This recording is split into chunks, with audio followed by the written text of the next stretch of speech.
Ladies and gentlemen, we are ready with our very exciting session of the day, which is on the topic of Mumbai housing market, the Suburbs Beckon.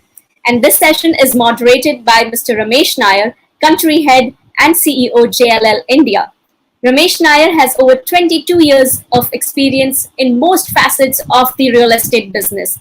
He has worked across diverse asset classes such as office, retail, land, residential, warehousing, and industrial, advising leading domestic and multinational owners, investors, and occupiers in India. Our speakers of the session in the alphabetical order, I'd like to introduce and welcome them. Mr. Chintan Sheth, Director Ashwin Sheth Group. Chintan Sheth, a bachelor's and master's degree in computer science and engineering from the US, has been a spearheading for procurement, engineering, construction, administration, marketing, and sales for all Sheth projects. We also have with us Mr. Dhaval Ajmera, Director Ajmera Group of Companies.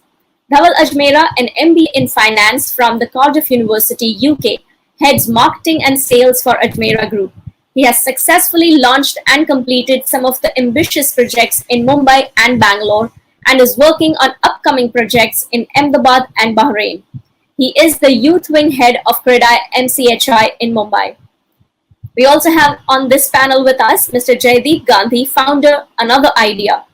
Jaideep Gandhi has over 35 years of advertising expertise in the field of real estate. He has been associated with prestigious industry associations such as the Advertising Agencies Association of India and the India chapter of the International Advertising Association for many years.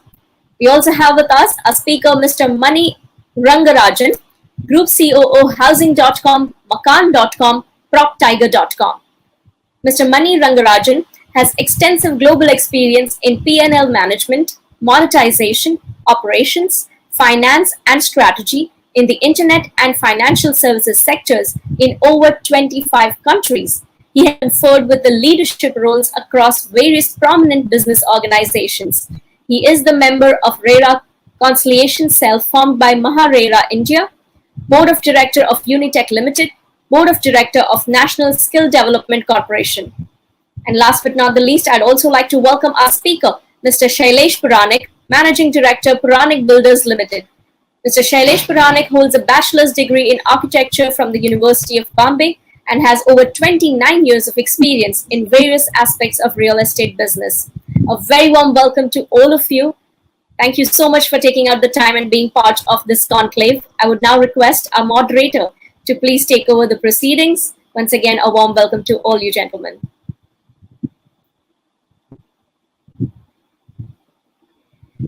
Mr. Nair, I'd like you to unmute your mic, please. It's unmuted. Yes, warm welcome. Can you hear me? Yes, sir. Okay. Thank you, Realty Plus, for having me here today. And thank you, all our esteemed panelists, for taking your time out from your busy schedules. Our topic for the day is Mumbai housing market and the suburbs. As per the JLL's report, which came last week, Mumbai has actually been the highest contributor to residential sales, accounting for nearly 30% of the country sales in the quarter July to September 2020. We also saw that post the stamp duty reduction, sales in Mumbai was close to 90% of pre-COVID levels. That's a very positive sign. Also for new launches, Mumbai along with Hyderabad accounted for nearly 60% of the new launches in the last quarter. Looking at these numbers, there is some amount of optimism about the residential market in Mumbai, and driven by the various sales volume. My first question, Niranjan, it's great to have a legend like you in this panel. I moved to the city in 2010, and I had met at that time many societies for redevelopment. We still haven't seen many of those societies get redeveloped. They still, the management committees are talking. So my first question, Niranjan bhai, is what is the future of redevelopment in Mumbai? You're on mute, sir. Can I recite a small story? I was sharing with a very big redeveloper that, I make my buildings and projects in the suburbs and extended suburb simply because there is no extensive land in Mumbai. And he replied to me in very short, telling me, "Oh my God, what do you mean? There is so much land in Mumbai." And he was talking about redevelopment, and I was talking about open land. So it depends on how your eyesight looks at whatever it is. Somebody finds a person good looking, and somebody is not good looking, but it's all in the eyes of the beholder. So I think redevelopment and slum redevelopment, housing, townships, individual buildings, and retail. Look at data centers, look at warehousing, look at all these. These have now gone categorized as specialized areas which we do, similar to people specializing in certain centers in the country. So a North Indian developer mostly sticks to North India. South Indian developer mostly sticks to down in South India, because they kind of specialize in a particular kind of operation. So redevelopment is also a specialized activity and requires specialized skills as compared to it. Similarly, townships also require specialized skills. So what we would say is, in redevelopment, I think we haven't been able to resolve the issues as well as we have been able to do in the other segments. But there is no reason why it cannot be done, because I think if we had the same ease of doing business applied to redevelopment or to slum redevelopment as we have done in the case of approvals that have now taken place, I think we would be able to get solution. So my answer is, redevelopment has an opportunity, but the question is, how big a scale can we do it? And are there players good enough, strong enough to be able to take this field? And of course, we have players in the panel who are doing a good job in this segment also. So I think probably they would be better to answer about the redevelopment that I can. But I do believe there is a very huge opportunity in the next couple of years for redevelopment, slum rehabilitation, and also peripheral areas of Mumbai in terms of newer townships.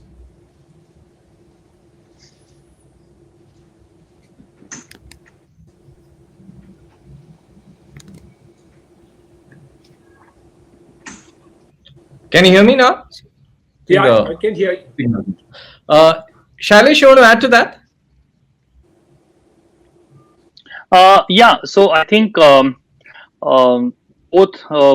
open land, peripheral areas, and redevelopment has a huge scope in Mumbai and the suburbs or the extended suburbs. I think what is important now is that the premiums that governments charge and the ease of doing business. A lot has been done, but if anything can be done further, whereas it really eases and you go to only one stop shop and then get all your approvals really in a finite time.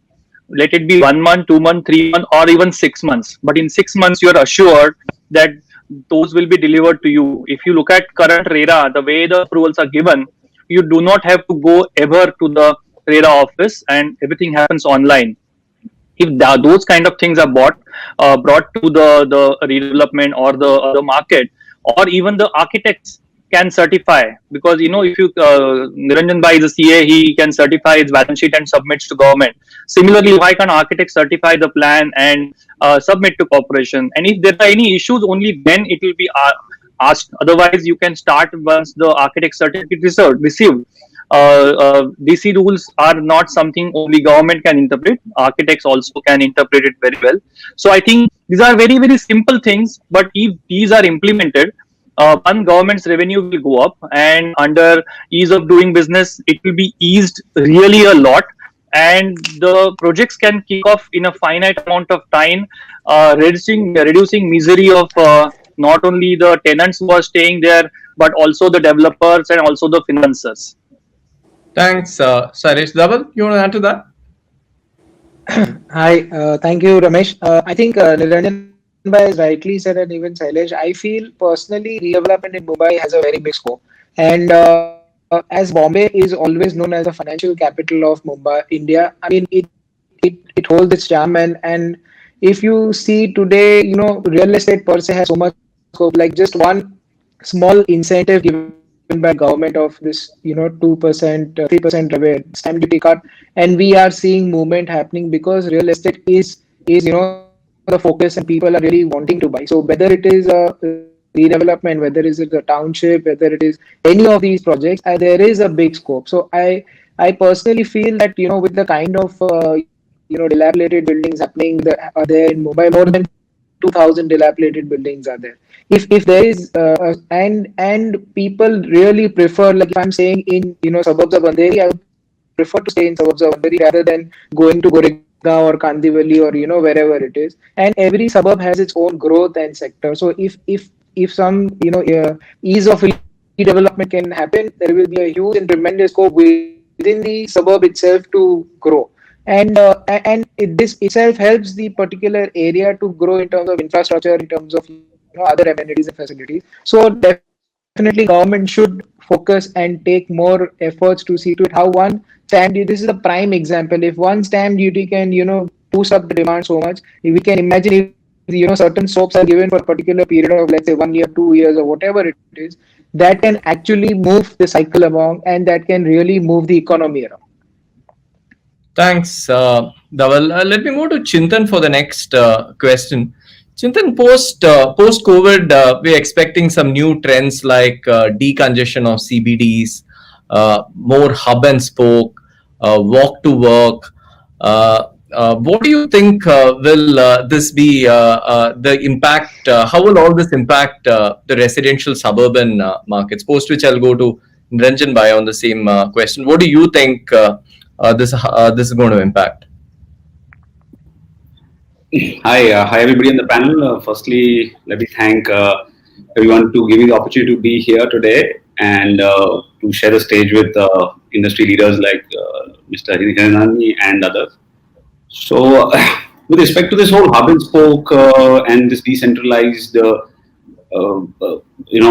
style of doing business, or remote workspaces as people are calling it, that trend is definitely going to impact real estate in Mumbai quite positively. I feel people are already seeing the wisdom in having larger spaces at home, or multifunctional rooms, or especially in an additional place, maybe not in his house, but especially in his society or in his complex, a business center, stuff like that. That is adding value. So people are moving from single standalone buildings to go towards, say, a larger layout, a complex which has these kind of amenities. So people are looking to move upwards, whether it is on rent, whether it is outright purchases of ready-to-move-in properties or near possession properties. People are seeing the value in investing in that much more extra space for themselves, whether it is inside his house or probably in the same complex. So definitely, I feel there is a definite push to like sort of an indirect push to real estate or residential real estate from the point of view of decentralizing of the office spaces. But I would also like to add that added to this, if there is a shift towards making ancillary business districts like they have in other cities, like BKC, South Bombay, maybe Lower Parel. These 2-3 are quite congested. They are filled to the max in terms of the space available, and going in and out of those places today, you might have experienced pre-COVID has become quite of a nightmare. So if government policy, or if the planning authorities decide that we develop 2-3 more such ancillary business districts in and around certain suburbs in Mumbai, looking at their connectivity advantage or whatever, so that would help the residential real estate market in suburbs even more. So I feel it's a thing that is already happening, and we could probably egg it on further, encourage it further by moving in that direction. Thanks, Chintan. Niranjan Bhai, last 15 years, everybody has been talking about townships. And even today, I think we can count the number of successful townships in maybe one hand or maximum two hands in the country. And you have done 2-3 of those, which people can count. What is going to happen to townships? Given that today there's so much of liquidity challenges, people are not going to sink in land for 100 acres, 200 acres. Gone are those days. Where do you see that heading? These walk-to-work townships like what we have done in Powai, what you have done in Thane. What do you see the future of these kind of townships?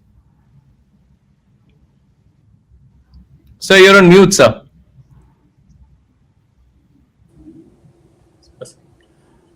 Ramesh, one thing is certain, that your report itself is quite a good indicator of things to be, which means that change is manifesting.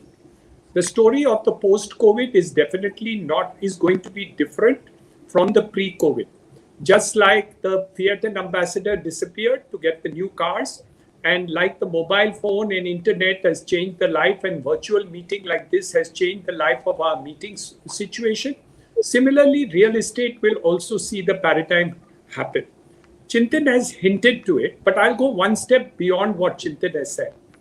And the step is very simple. The new things happening in the next 5 years in the Mumbai metropolitan region, let me just recount, because this is not stated loud enough. We are going to add, we have up till now 190 kilometers of Western Railway, Central Railway and Harbour Line. We are adding 300 kilometers of metro, which means metro stations and ancillaries. We are now going to add in the next 3 to 4 years a new airport across the harbour. We are also going to have a cross harbour bridge, which will bring as much land into development as the half of Mumbai city. That is going to come between Panvel and Karjat. If you look at the paradigms which are going to happen, I don't agree with you that townships will not happen. Only bigger townships may happen, smaller may happen, but townships are bound to happen. Whether in the periphery of the new airport, whether it's going to be along the railway lines, whether metro stations, all these things are going to create the paradigm. The second part Chintan has mentioned, which is the changes which are taking place due to COVID and post-COVID, which means social changes which are needed. The more requirement of work from home requires a higher residential, bigger size apartments is definitely happening. We are already seeing that effect of it in terms of our sales process. People are looking at that. But there's a second paradigm, which I don't think has been mentioned by anybody anywhere. People want better quality of homes. And again, what Chintan mentioned about amenities, like for example, he said that you need extra place for the purpose of the work. You mentioned it also. And all these things which are going to add. So by staying at home, you just don't want a house and a shelter. You want to have additional amenities which will give you safety, security, place to work, walk to work, school colleges in the neighborhood, at least for the smaller primary school children. All these are going to make a paradigm happen. The Mumbai metropolitan region, that is why, has a huge future. Unlike what has happened in the case of Noida and other places, we do see a bigger opportunity in this region because the development is taking place. And I think more conservatively, the developers have been able to do it. But I agree with you. I think we need to see all the developers who are in the panel, and they're already very big developers who are over here. So I'm looking forward to each of them make bigger townships than I have ever dreamt of. And I'm sure that they will also aspire. So your numbers in the metropolitan region, Mr. Ramesh Nair, will definitely increase in the next decade. And it will be thanks to some of the members on the panel sitting over here today. That's great to hear, Niranjan. But let me ask Mani the next question. Mani, we saw some good amount of sales happening in the last 3 months, especially in September. We all know the September sales, the main trigger was the stamp duty reduction. What other factors, in your view, could be the other reasons other than the stamp duty? See, one is Ramesh, again, thanks for having me on the panel, and thanks to Realty Plus. Pleasure to be here with legends in the industry. So there are quite a few reasons which is kind of propelling people to buy a home. So the first thing is that I think the pandemic has helped reinforce in people the fact that they are safe within the confines of their home, as opposed to rental or any other home. So that's one.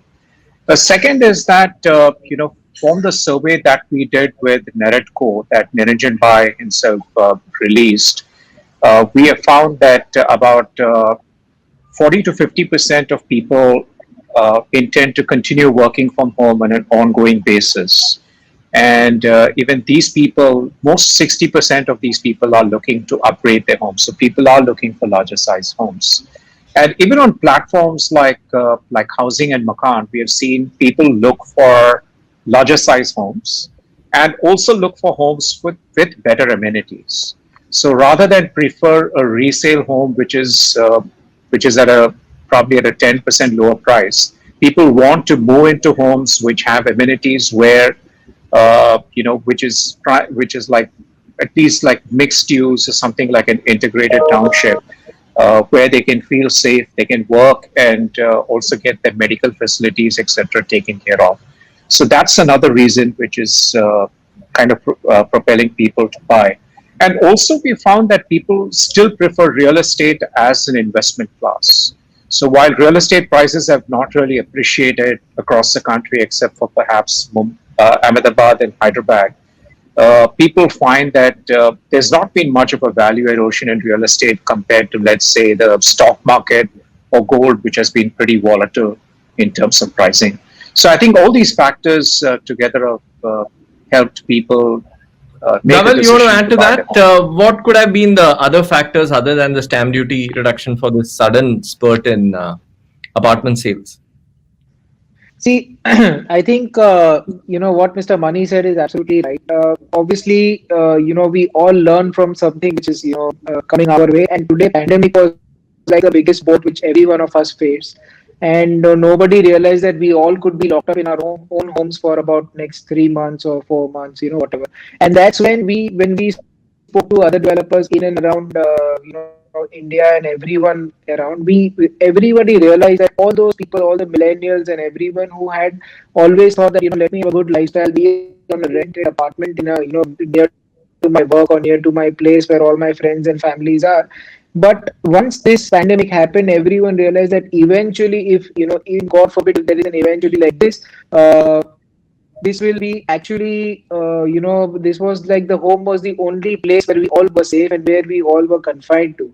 So that importance gave a big boost to everybody's decision. And obviously, as an Indian psychology and Indian psyche, everyone feels that roti kapda makan are the three important things. However, and whatever we do, wherever we study and wherever we grown up, but I think that is in our roots. So that this pandemic even, I mean, gave it a force for them to actually bring priority of buying a home the most important thing. Secondly, while doing so, I also feel while everyone were down, there were the tech companies, the other banking firms, and all those where areas where the millennials were working, they all were working from home. Everyone were having a good. Obviously, the salaries were a bit cut down, but at least there were no other social expenditure happening.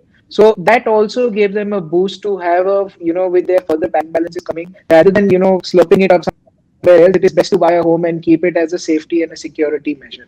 So that was, I personally feel, psychologically was a second booster to it.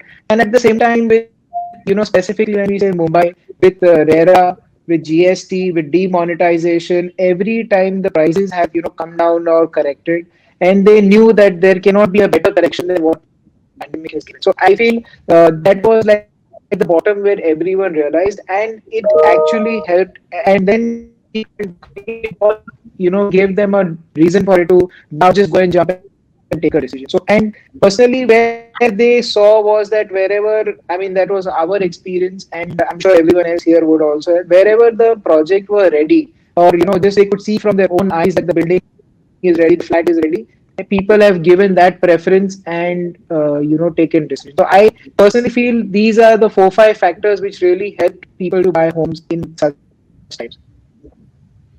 Thanks, Dhaval. Let me ask Jaideep the next question. Jaideep, how do we position Mumbai better from a marketing front? Mumbai's residential is always seen as very expensive. How do we get that the right branding, positioning, marketing around Mumbai and its suburbs? I know you're in the field of advertising, branding. What would your guidance be, Jaideep? Thanks, Ramesh. My suggestion would be that we should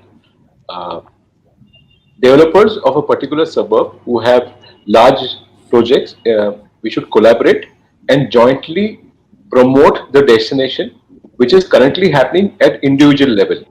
For example, Thane. Let's look at Thane right now. What Thane needs is a joint promotion for it being the best place for having your office space and to rebuild the commercial activity in Thane. So a developer alone can't do it. So if it is jointly done, I think it will give a great impact and we can have a wider reach. Similarly, the story of Dombivali or Kalyan. So if you can collaborate and do a campaign on the destination, I think that will be a great idea to reach the wider reach. Jaideep, staying on marketing itself, what are some of the lessons you would give on online marketing to developers today? There's so much of talk around technology and online marketing. What's your guidance around that? It's a very interesting question. I have lots to share, but I'll make it specific and short. Currently, if you see the how we are using social media, especially, we are still used to the print and the outdoor model. So whatever we place on social media is on information basis. We are not able to create engagement. So social media is not for information; it's for engagement. It's not for transaction; it's for conversation.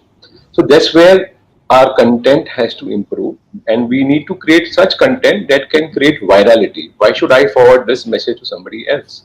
So currently, there's a pattern which is being followed in real estate about giving the same information what is in the print or what is in the outdoor. That needs to change because that's a different behavior by itself. So virality is what we need to aim, and how can we make it more engaging? So if you see other industries, they're making social media very engaging, and we are not interested in likes. We are interested more in conversations. So that's where the message should lead to. We need to improve content, in short. Thanks, Jaideep. Chintan, you are the next gen of developers. Your thought around digital marketing? Well, I think it's become all digital and nothing else is there. So I think the focus from, like a to-do list is now become a necessity. And I think everybody has jumped the digital bandwagon in the last, I think, couple of years. The adoption has been phenomenal. And I think going forward, it's the way to be. So talking about my company, my personal experience, we've tried to sort of mimic the entire offline sales experience onto the virtual platform, creating like a virtual sales office, a little similar to what this Realty Expo is doing. You have like a virtual sales office, virtual rooms, you have a show gallery, you have a 3D tour, you have floor plans, everything is there, and then you can engage with individual salesperson either through a virtual call or through an offline WhatsApp call.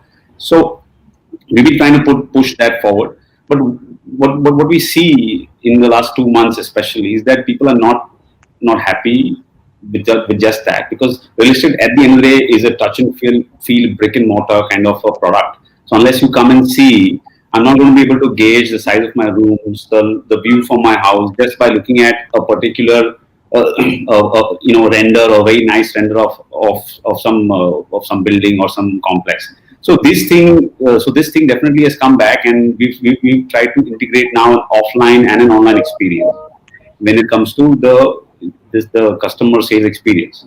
With respect to the other aspects of digital, I think as Jaideep said, social has become a huge medium for everybody. I think all developers, especially everybody here on the panel, are quite heavy, quite strong on the social platforms. And possibly we are putting out more content in terms of our advertising and less in terms of engagement, as Mr. Gandhi has put. But definitely social has been a very important part of our digital strategy going forward for the next 6-12 months at least. Thanks, Chintan. Shailesh, let me come to you with the next question. We all know the land values in Mumbai is very high. What are some of the other reasons why affordable housing is not taken off? I know you do a lot of mid-market. You've also tried your hand in affordable. Why hasn't affordable housing taken off? I'll also let Niranjan Bhai come in after you on the same question.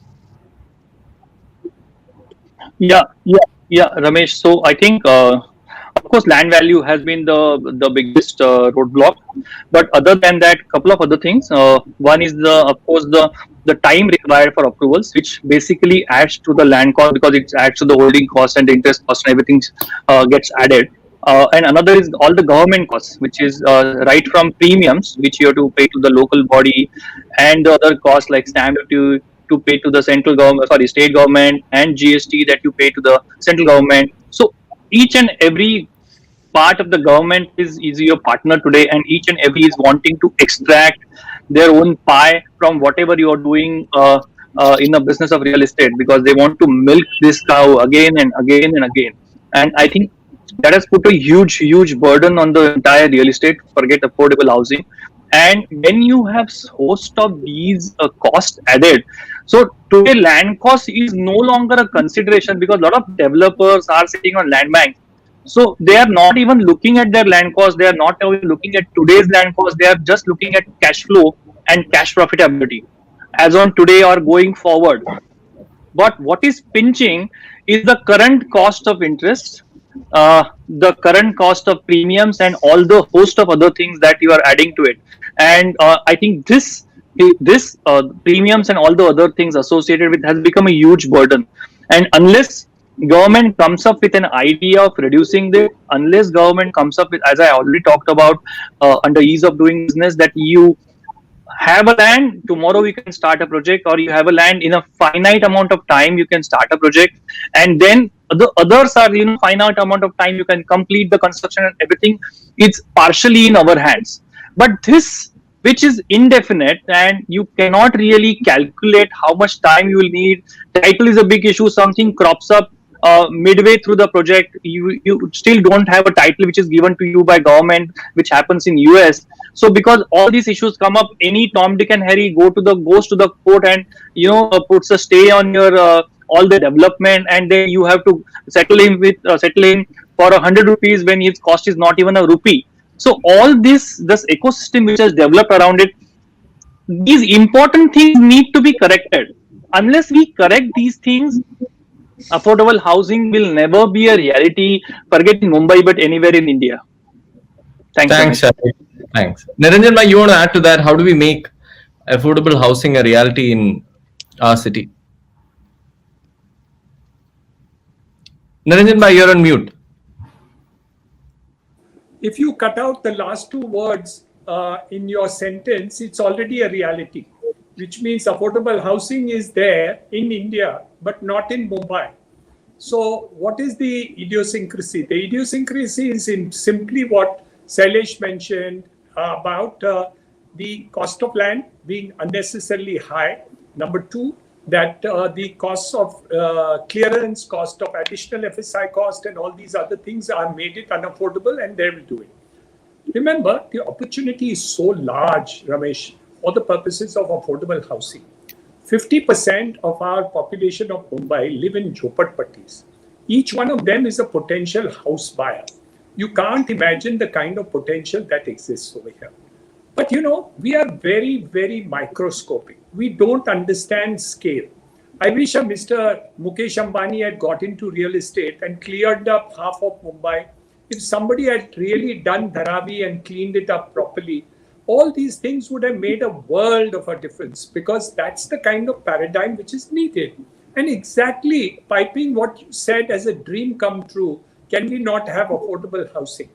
So what is the second opportunity that comes? And that is why the growth is taking place in the peripheral areas. So you will have the growth taking place in Thane, which is now becoming fully developed, and the multiplier effect is taking place. You will have Navi Mumbai, you will have Panvel, the areas between Panvel and further. All these peripheral areas will grow simply not because Mumbai doesn't have an opportunity, but because your policies on land, your policies on approvals, your policies on additional FSI are ridiculously microscopic, and I don't know what is the right adjective. Maybe Chintan can, from his education, teach me about the right word to use. But the point is not there. The point is somebody has to vision this, work it out, and do it. There is no reason why it cannot be done. we conceived the Cross Harbour Bridge, which is now being constructed in 1970. The bridge cost 100 crores. Now we are only spending 12,000 crores. We conceived Navi Mumbai Airport at 150 crores 40 years ago. Today it's 5,000 sub crores. We did the Bombay-Pune road, which we constructed in 1,650 crores, including interest during construction period. Today, if we had constructed it, it would have cost us 8,500 crores. And I'm not counting the additional land cost that would have been there. So point is, unless we don't do things in a hurry and do clearances which are very quick and radical, and unless somebody doesn't come up with a sweeping change in this sector that we really want to do, the opportunity is there. There is a possibility of doing that. Until then, you will get, oh, Hiranandani is the biggest land developer. Actually, he should not have been, because my schemes have been already 30, 35 years old. We should have had many more such schemes to come about. And of course, we have one of Mr. Loda in Kalyan side, which is extremely powerful and well-to-do. But I was hoping that there would be lots and lots of more schemes that would come up in these opportunities of development to be done. And the opportunity is there, but government will have to reconsider its policies.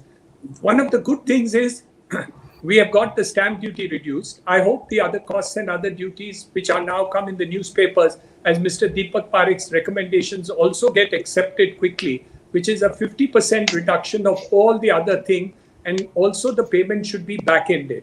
If these things happen, there is a possibility of an improvement in terms of volume that is going to be available. And also, I think the interest in terms of commercial development hopefully will come back when all the thought process to the fact of clearances and the doubts that you have raised in your report also in terms of what is the effect of walk to work and other things are also clarified by people. I think a thing will be there. And of course, who comes and wins the president election in the United States of America? So maybe after November, we can have another get together. Thanks, Niranjan. Ramesh, I have only one objection, Ramesh, to Niranjan bhai. I don't want Mukesh Ambani to even dream about getting into real estate, because he will give houses free for next 10 years and then we will all be out of the business. You never know. So let me move to the... Now, Shailesh, that you have said it, maybe he will come into it, you know. Never challenge Mr. Ambani. And then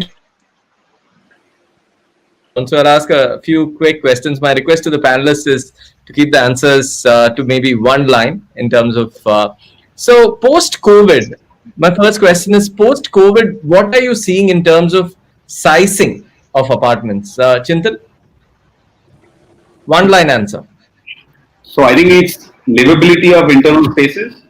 I mean, people going from just pure ticket size, focusing more on, the room size, the apartment, the different spaces, how they're livable or not. I think that is definitely coming. Dhaval? I think importance of efficiency of apartments will increase from affordability. So that's where I see more efficient and more actual space livable versus a ticket size where my one flat is 1 crore or whatever. So efficiency is more important than livability, affordability. Jaideep? So the need for large spaces has been established, and that's a good sign for us. Mani? Yeah, definitely people are looking for the extra half a room to a room so that they can work from home. So seeing that change. Niranjan bhai? I'll add on to whatever everyone said by saying that you will design your furniture completely different. For example, you'll roll up the beds and use it as your bedroom as an office. Today, the bed is so large and heavy. I think those days when a heavy bed is there, it should go away, so that you can actually push it into the wall and create an office space out of it, so that you can have an efficient office room in your bedroom. So you don't need an extra room. If you can afford, of course you want it.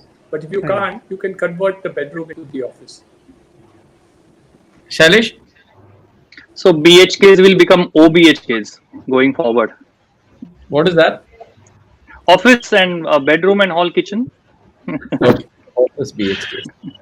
Let me move to the next question. The same. What are you seeing in terms of amenities, Chintan? Like I said earlier, the amenity is becoming extremely important, right? Especially standalone buildings are not going to be as preferred as complexes which are gated communities with, array of amenities.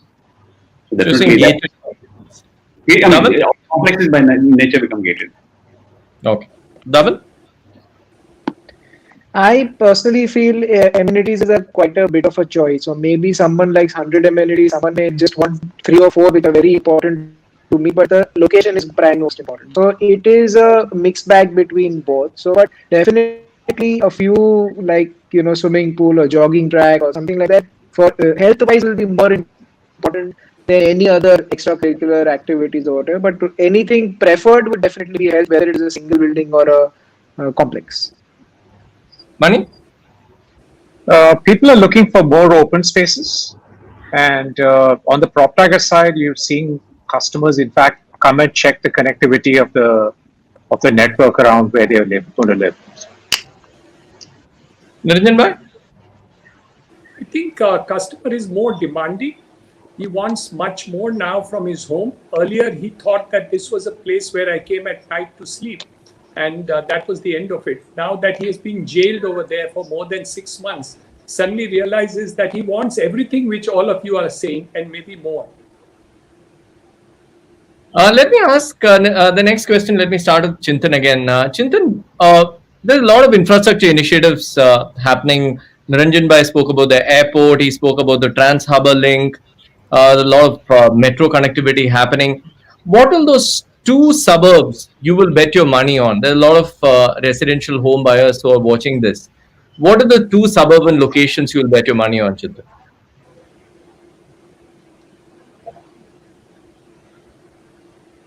Chintan, I think you're mute. MMR actually quite a large area to just bet on two suburbs, but I think if you had to speak in and around the immediate Mumbai city, probably the ones getting directly impacted by the metro should have the most. So Western Line Dahisar, Central Line Mulund, and Thane. Dahisar and Mulund. Dhaval?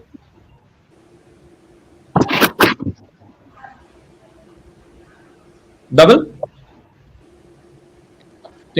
Not because I have a project over there, but I personally feel Vadala as a destination because of the connectivity from central, western, and some going suburbs over. So Vadala, Chembur, that belt, I feel that will be because it has the most open space left in and around Mumbai, I would say. And if I have to look at the extended suburbs, I personally feel anywhere beyond Thane, because I think Thane is also now developing as a city by itself. So somewhere just on the outskirts of Thane would be there. And if I have to look at Western, I really agree towards this. Money?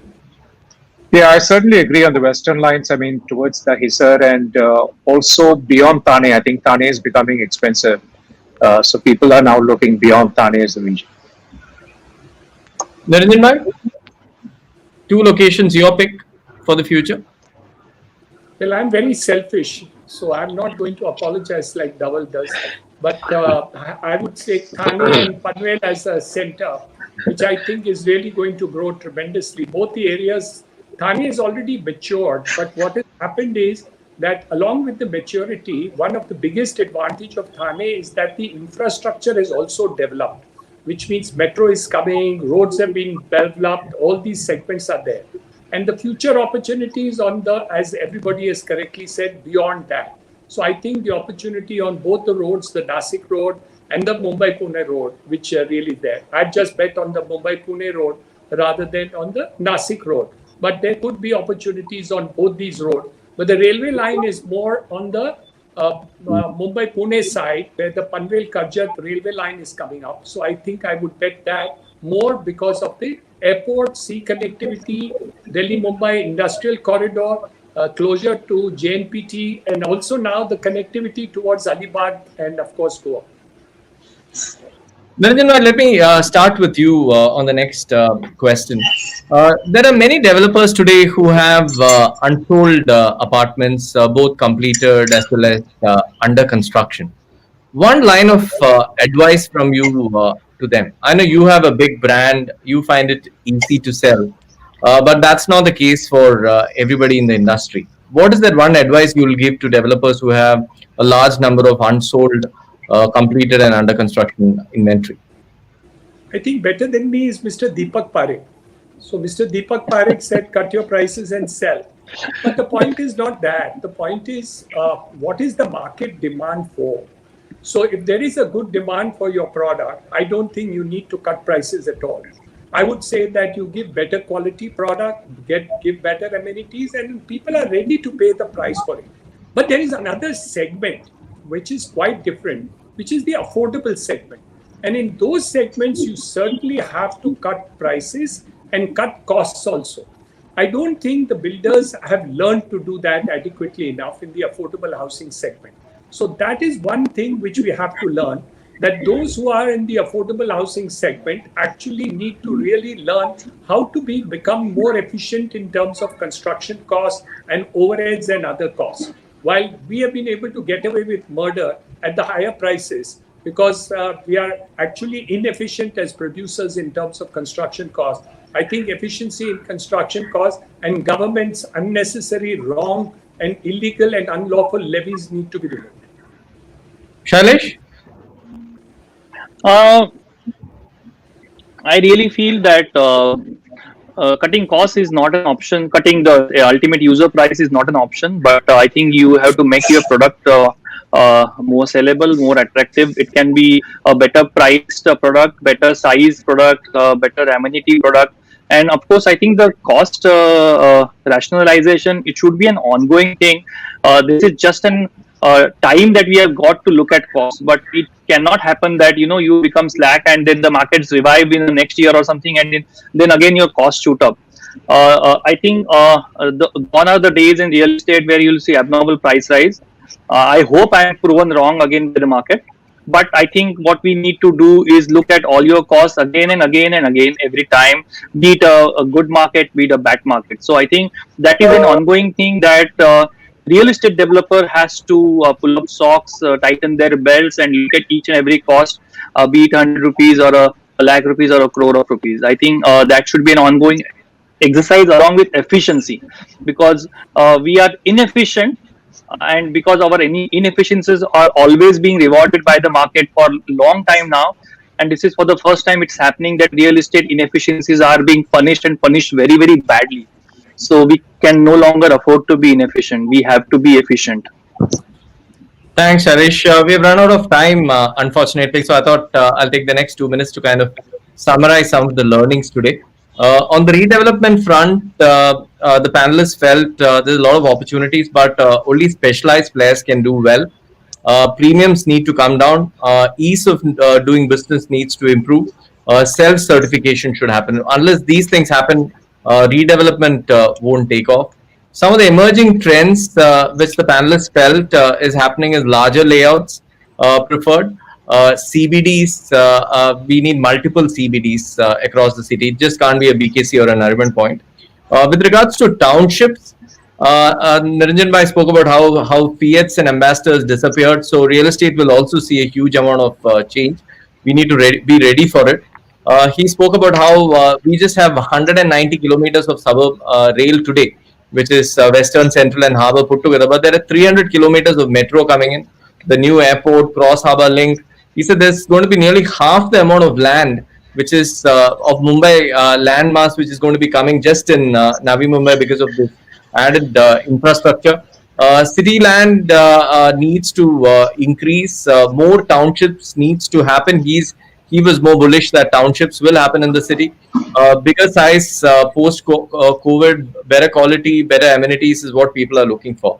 In terms of increasing sales, the panelists felt stamp duty obviously is one of the reasons, but working from home for the last 6 months, people have decided that, okay, I need a bigger apartment, I need to upgrade my sizing, and also real estate is coming back as an investment class, given all the uncertainties in the stock markets of things going up and down. We also spoke about how real estate is becoming an essential post-COVID. Dhaval mentioned that RERA implementation has also kind of helped to get in more confidence for buyers to come in.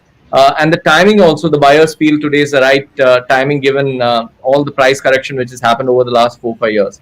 With regards to marketing, the panelists felt social media is important, online offline integration is important. Don't forget, real estate is still a touch and feel asset class. Everything can't be done online. Tech is just not a to do thing. Chintan mentioned that it's a necessity. Virality and engagement is very important when you're looking at online marketing. And developers should collaborate. Jaideep spoke about how developers should collaborate to market areas. Today, everybody is trying to do different things to market a Panvel or a Thane. It's a good opportunity for developers to come together and market it. Affordable housing, we discussed some of those challenges. Land values is definitely a challenge. Time taken for approvals, government premiums, stamp duty, GST. Don't milk the cow till it dies. One of our panelists said that. Title certainty also needs to be there. 50% still in slums. Niranjan Bhai said that. Every person who stays in a slum is an opportunity, is a potential for an affordable housing buyer. We need to target that. He spoke about how things have, how by waiting costs goes up. Like Trans Harbour Link was originally planned at 100 crores. Today it's being done at 12,000 crores. While the airport was planned at 150 crores and today it's being planned at 5,000 crores. So do things in a hurry and do things radically. That is Niranjan Bhai's advice. He also felt that it's a good time to implement the Deepak Parekh recommendations for the industry. On the rapid fire round, what are the new sizing? I like the point, the OBHK concept, office and bedroom, hall, kitchen, different furniture designs. Niranjan Bhai gave that idea, extra rooms, bigger, more efficiency. Dhaval spoke about it, and relaxed, more space for relaxation. Gated communities again is going to take off. Niranjan Bhai felt that the new buyer will ask for more and more amenities, more open spaces. They're going to get more demanding in terms of the best locations to look for homes. Dahisar, Mulund, Vadala, Chembur, beyond Thane and Panvel and Thane. Advice to developers, still give better quality and better amenities, cut costs where required, and become more efficient in your operation. So, with that, I'll hand it over to the organizers. Thank you, all the panelists. It was a very engaging conversation and lots of new ideas. And I'm sure the listeners and the audience would have got some few good ideas to take back home. Thank you, Khyati. Back to you. Thank you, Ramesh. Thank you, I Ramesh. would like all of you to stay with me for a couple of more minutes. Mr. Nair, thank you for steering this very interesting conversation. It's not been just interesting for all those who are part of this amazing industry, but all those as consumers, just like me, who would like to go out and buy a house for themselves. There have been such amazing insights that we've taken, and few points that to make sure that you buy a house which suits your requirements. Now we have two questions coming from our audiences. Now some of the points that you've already covered, but if you'd like to just touch upon them once more. The first question that we've received is, the rise in demand due to stamp duty reduction is a short-term phase. What can be the long-term solution for increasing housing affordability in Mumbai? Big question for all Mumbaikars. Niranjan Bhai, you want to take that?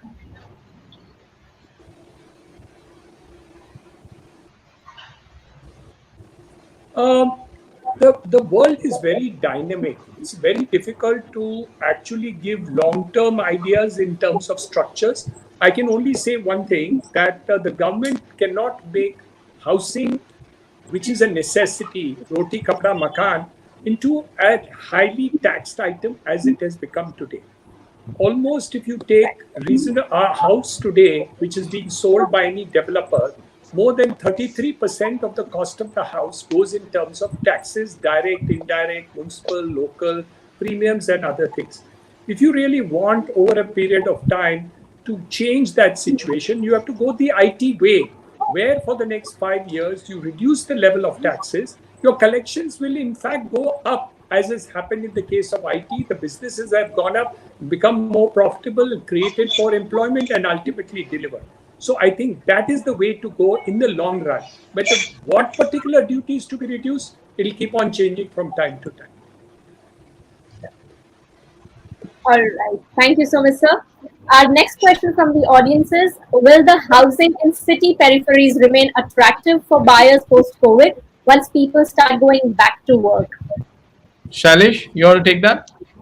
No, no. In fact, it is the other trend. I was just sharing some time earlier that I had gone to Karjat for to my farmhouse, and then I was going around. I was going for the morning walk in the early morning, and then I saw people had come in their Honda cities and accents to see the plots in that area, and they were saying now that we can work from home. We are looking for a place where we have a good Wi-Fi connection, and it's like my second home becomes my first home. In fact, people are wanting to go out. I know so many iBankers. Ramesh will concur with me. So many of his colleagues, they have staying in their Lonavala or Kopoli or other houses, and they are working from there. So in fact, the trend is reversing. Location is no longer a criteria. Distance to station had always been not a criteria now. So it's always the better location is where you have a better Wi-Fi and a better environment. You can go out in the evening and enjoy the greenery around you. I think it's the trend that I'm seeing even in my own office. My EA was telling me, sir, I want to have built my own house in my village, and I will work from there, and maybe once or twice only I'll come to office. So this trend is fast emerging, and you'll see things changing very, very rapidly. Anyone else would like to touch upon the point? Niranjan Add on. bhai, Niranjan bhai, 2 days back you were talking about how Alibag could kind of become an extension to the city. Your thoughts around that? That could be perfect to what Shailesh just mentioned, right? Well, the RoRo connectivity has taken place. So from South Mumbai, it would be you'll be reaching faster to Alipad than you would reach to the airport. So I'm talking about Santa Cruz. And so all those things are definitely making a change to take place in the next couple of years. As Shailesh has correctly said, all these differences are going to pan out and definitely happen. But what we really want to know is, where is the growth area for the city? What is it that brings Mumbai to take the leadership role, and why not any other place like Pune, Bangalore, Hyderabad, and all these things? So what you really need to say is, what is the growth potential of these cities that we have created and the peripheral areas? How do you actually benchmark to see that the next 10 years growth is there and not anywhere else? And that is the question that we are not answering sufficiently enough, which means higher quality of infrastructure, better development of health and other facilities, to see that.